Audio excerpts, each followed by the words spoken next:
Metroid Prime 4 won't be what you want. I don't know if you've noticed, but Miles McKinsey has made it very clear that Nintendo's going to be trying something new with Prime 4. Every Prime game has been distinct from the others. We have to remember that even though it's been a really long time since Prime 3 came out, Metroid Prime 4 is still a part of a series that has been evolving since the very first entry. Prime 1 had very little direction and very open exploration. You'd start off in Talon Overworld, and then you're going and exploring the Chozo Ruins.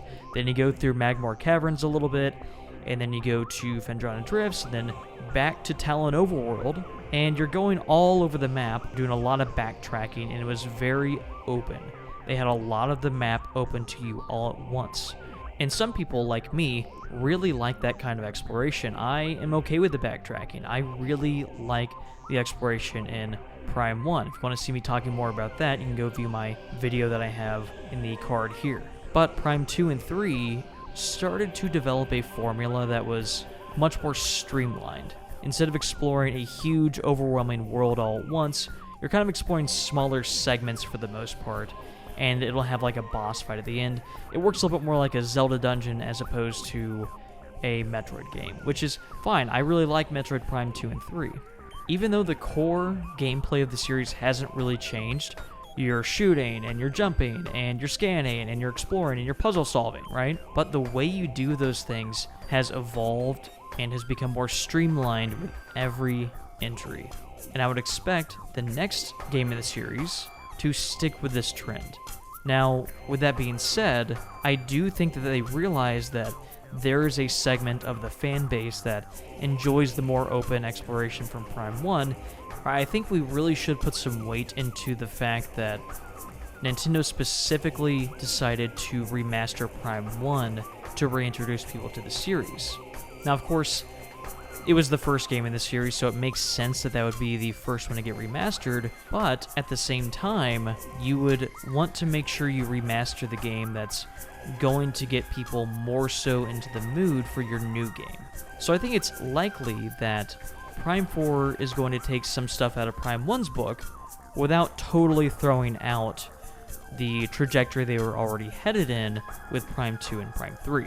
Now, of course, Retro Studios has changed a lot since the original trilogy came out, so some people may say, well, there may not be that much continuation from the previous games in the series because there's a lot of new people working on it, but there's somebody still working on the game who's very important for the series that has been around since the beginning, and that's the series producer Kensuke Tanabe, who started out as co-producer on Prime 1, but has now been the producer of every single Prime game since then, and yes, that includes the game that strikes fear into everybody's heart, Metroid Prime Federation Force. It's clear that Tanabe has had the idea for this game for a really long time.